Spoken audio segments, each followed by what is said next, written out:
আজকে রানাঘাট থেকে আমি চলে এসেছি বারাসাতে। বারাসাতে পুরো ভিডিওটা দেখুন।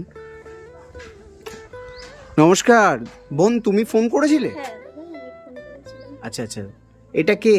আমার মেয়ে দাদা। ও আচ্ছা, ভালো আছো তুমি? হ্যাঁ, যে কি হয়েছে বোন?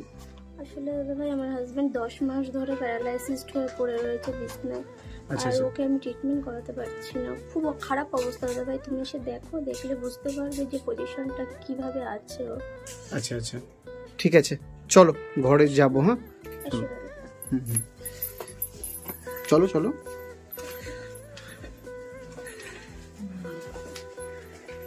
এই যে দাদা ভাই, হ্যাঁ, এই যে আমার হাজবেন্ড, মানে আজকে এই 11 মাস হচ্ছে, মানে 10 মাস কমপ্লিট করে 11 মাসে পড়েছে। আচ্ছা, পুরো বডি মানে প্যারালাইসিস হয়ে গেছে, স্পাইনাল কর্ড ড্যামেজ হয়ে গেছে।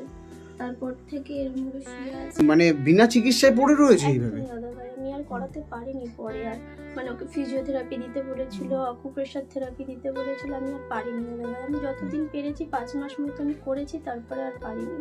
বাপের বাড়িতে চলে এসেছি, শ্বশুর বাড়ির থেকে আমাকে কেউ দেখেনি। মানে আপনি এখন বর্তমানে বাপের বাড়িতে আছেন? তার একদম মানে বাপের বাড়িতে আছি। তাহলে উনার বাড়িতে আর কে কে কে রয়েছে উনার বাড়িতে? আমার শ্বশুর শাশুড়ি, যা ভাসুর দেওর সবাই আছে। ও যখন এরকম প্যারালাইসিস হয়ে গেল, তখন বললো ওর বেকার, ওর পিছনে ট্রিটমেন্টের খরচা দিয়ে কি লাভ, ও তো সুস্থই হবে না কোনোদিনও, ও মরে যাবে এইভাবেই। তো আচ্ছা, আমরা কেন খরচ করব? তারপর থেকে বাধ্যতামূলক আমার বাবা বলল, যাক আমাদের জামাই যতদিন থাকবে আমি ট্রিটমেন্ট দিতে পারবো না, আমি খাইয়ে পরিয়ে রাখবো। তার জন্য আমাদের এখানে নিয়ে এসে, তাদের প্রচুর ছিল দাদা ভাই, আমাকে হেল্প করেনি তখন, একটু আচ্ছা। হেল্প করেনি। বাবু, তোমার নাম কি? আমার নাম সম্প্রীতি পাল। বাবা কবে থেকে অসুস্থ হয়ে রয়েছে? বাবা জানুয়ারি মাস থেকে অসুস্থ হয়ে আছে। বাবা অসুস্থ হয়ে রয়েছে। হুম। তুমি পড়াশোনা করো? হ্যাঁ, কোন ক্লাসে পড়ো? ক্লাস 4-এ। ক্লাস 4-এ পড়ো? ইনফেকশন সারা শরীরে ছড়িয়ে গেছে, আমি কিচ্ছু করতে পারিনি। আমি চোখের সামনে শুধু দেখেছি, মানে একটা জলজান্ত মানুষ কিভাবে মৃত্যুর দিকে হেলে পড়ছে, কিন্তু আমি কিছু করতে পারিনি দাদা ভাই, আমার করার ছিল না। আমি আমার শ্বশুর শাশুড়ি সবার কাছে মানে হাত জোর করে বলেছি, ওকে একটু অন্তত ট্রিটমেন্ট করে এভাবেই থাকুক, কিন্তু সুস্থ থাকুক মানুষ। মানে তারা কোনো রকম কোনো সহযোগিতা না করেনি? না না না, আমার ভাসুরারও বলে বেরিয়েছে ও মরে যাবে, তোর ট্রিটমেন্ট করে কি লাভ হবে, সবাইকে বলে বেরিয়েছে। হ্যাঁ, টাকা খরচা করে কি হবে ওর পিছনে, ও তো মরে যাবে। মানে আপনার বাড়ি থেকে বলছে? বাড়ির থেকে এরকম কথা বলছে, লোকের কাছে বলে, এরকম বলে। হ্যাঁ, আমাকে একটু দাঁড় করা, আমি তো উত্তর দিতে পারি না। আমি তো খুব কষ্টে আছি, আমি যেভাবে ভুগছি, আমি সে বলার না, আমি খুব কষ্ট পাই।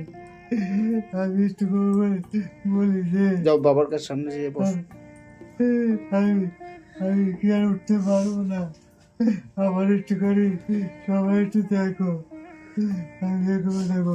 ও বলে যে আমি একটা মেয়ে মানুষ, আমি কতটা করবো, তাও যতটা পারে এর কাছে চেয়ে কিন্তু মানে কতটা অসহায় হলে এই ছোট্ট বাচ্চা মেয়ে, মানে আমার নিজের খারাপ লাগছে যে বিনা চিকিৎসায় এইভাবে পড়ে রয়েছে। আপনি একটা ফিজিওথেরাপি দিতে পারেননি?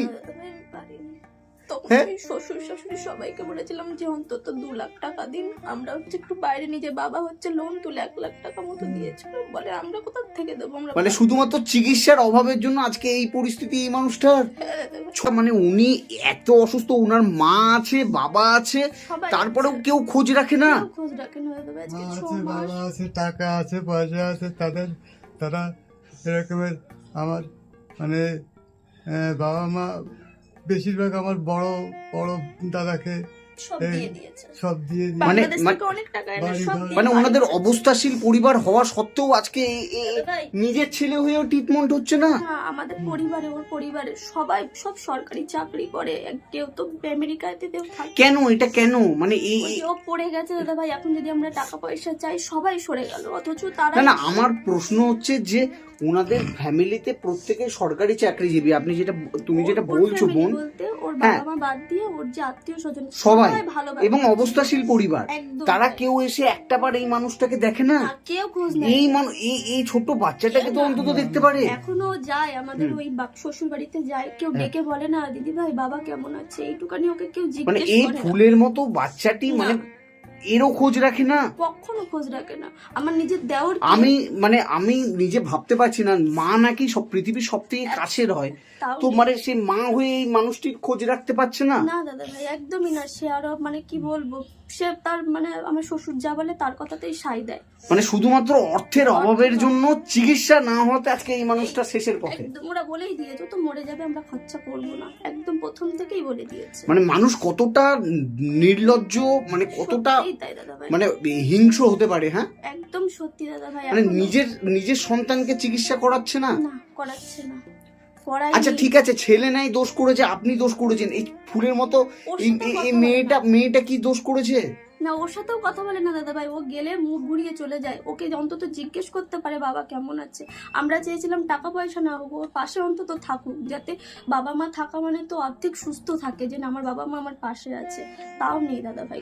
বাবু, তোমার নামটা আরেকবার বলো। সম্প্রীতি পাল। সম্প্রীতি, বাবার জন্য খারাপ লাগে না? ও আমাকে জিজ্ঞেস করে আমার বাবা কবে সুস্থ হবে, মা আমাকে আদর করবে কবে, দাঁড়াবে কবে। বাবার জন্য কষ্ট হয় বাবু? ও বলতে হ্যাঁ? পারে না কি? হ্যাঁ,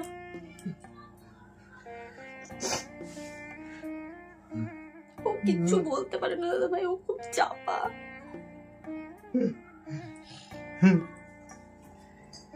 কাঁদবেন না প্লিজ, আপনারা কেউ কাঁদবেন না। আর সম্প্রীতি, মানে আমি কি বলবো, তুমি ছোট্ট মেয়ে কেঁদে দিয়েছে। ও এই ফার্স্ট কাঁদলো দাদা।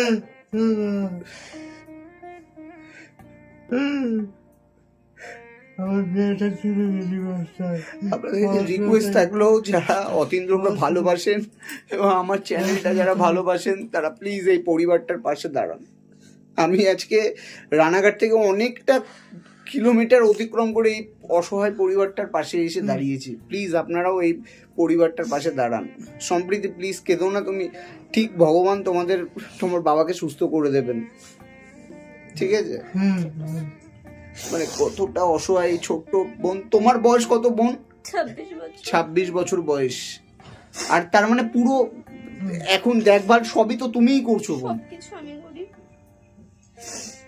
আমি শুনছিলাম যে এই মানুষটার নাকি একটা হুইল চেয়ার পর্যন্ত ছিল না। না, নেই তো দাদা ভাই, ও বসতে পারে না, ডাক্তার বলে চোখে বসানো যাবে না, ফিজিওথেরাপি শুয়ে শুয়ে করাতে হবে। আচ্ছা, তাও নেই, ও পারেই না বসতে দাদা ভাই। মানে ওকে আমি কি করে বসাতাম, আমি বসে থেকে পা দুটো দিয়ে ওকে বসিয়ে বসিয়ে রাখতাম, তাও বেড শুরু হয়ে গেছে। ওকে ধরে রাখাও যায় না, আমি তো তুলতে পারি না, ভারী মানুষ, আমার শরীরও তো এরকম, আমি তুলতে পারি না, আমি খাওয়া দাওয়া করতে পারি না ঠিক মতো, সবসময় টেনশন হয় কি হবে কি হবে। আমার মেয়ের নামে ও একটা ভালোবেসে এলআইসি করে দিয়েছে, আমি সেটা তুলে ওর পিছনে খরচা করে দিয়েছি। মানে সব থেকে বড় কথা, এই ছোট্ট ফুলের মতো মেয়েটার ভবিষ্যৎ কি হবে আগামী দিনে। মানে নিজের দাদু ঠাকুমা পর্যন্ত মানে মানুষটার খোঁজ নিল না। আজকে এই ছোট্ট ফুলের মতো মেয়েটার কি হবে আগামী দিনে। মানে সত্যি খুবই খারাপ লাগছে। আপনারা যারা প্লিজ ভিডিওটা দেখছেন, এই পরিবারটার পাশে দাঁড়ান, এই বোনটির পাশে দাঁড়ান, যাতে মানে অন্তত বাচ্চাটাকে নিয়ে অন্তত বেঁচে থাকতে পারে এবং এই মানুষটা যাতে অন্তত চিকিৎসাটা করতে পারে। আপনাদের প্রত্যেকের কাছে রিকোয়েস্ট থাকলো। আচ্ছা বোন, মানে আমার কিছু বলার নেই, ঠিক আছে? তোমরা কতটা মানে অসহায় অবস্থায় রয়েছে এটা মানে এই ভিডিওটা না দেখলে হয়তো অনেকেই জানবে না বা বুঝবে না, বা এই বাড়িতে না আসলেও জানবে না।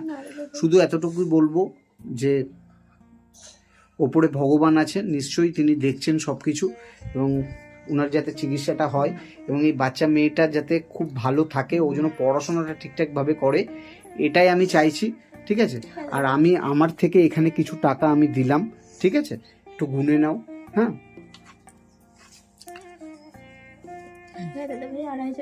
এখানে আমি একদম সামান্য কিছু দিলাম, ঠিক আছে? এটা রেখে দিও বোন। হ্যাঁ, আর আমি চেষ্টা করছি যাতে মানে কিছুটা সাপোর্ট তোমাদের যাতে ওঠে, সেটার আমি ব্যবস্থা করছি, ঠিক আছে? ঠিক আছে বাবু, ভালো থেকো আর পড়াশোনাটা ঠিকঠাকভাবে করো। হ্যাঁ, কথা দিচ্ছ কিন্তু পড়াশোনাটা তোমাকে ভালোভাবে করতে হবে, ঠিক আছে? করবে তো বলো?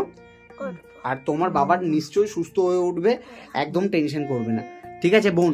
ভালো থেকো। হ্যাঁ, আমি চাইবো যে তোমাদের ভালো হোক এবং আরো অনেক মানুষ তোমাদের সাপোর্ট করুক, এতটুকু বলবো। ভালো থেকো। হ্যাঁ, টাটা, ভালো থেকো, পড়াশোনাটা করবে কিন্তু, ঠিক আছে? ওকে, বাই, টাটা। হ্যাঁ।